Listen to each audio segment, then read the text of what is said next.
Hello, good evening mga kamarisol. For today's video, magpasalamat po kami ngayon sa buong maghapon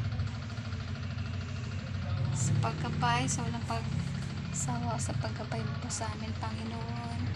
Ito yung asawa ko. Magpapasalamat po kasi nakakabinta po yan siya. At nakakain naman po kami ngayon.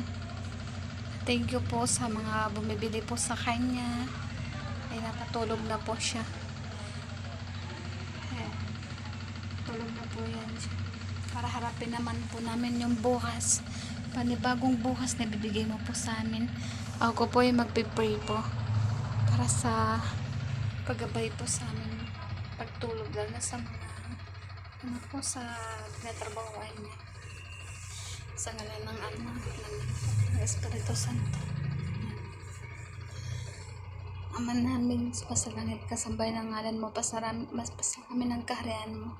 Sundin ang loob mo dito sa lupa, Panginoon sa langit. Bigyan mo kami ngayon ng kakanin sa araw-araw. Patawarin mo kami sa aming mga sala. Panginoon, kapatawad namin sa mga nagkakasala sa amin.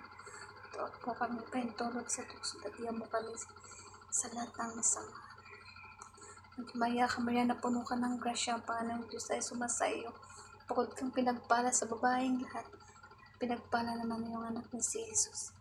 Santa Maria, Ina ng Diyos, padalangin mo kami makasalanan, ngayon at kung kami mamamatay. Sa ngalan ng Espiritu Santo.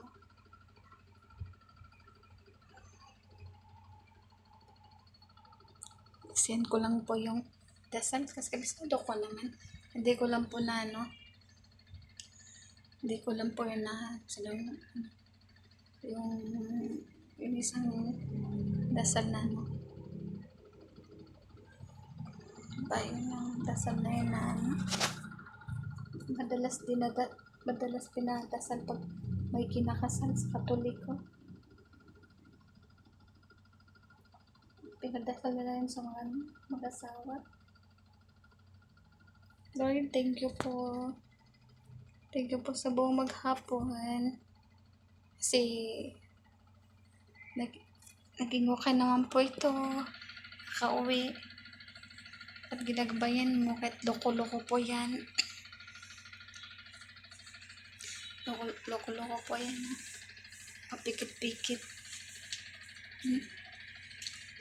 Share ko yan naman dyan eh.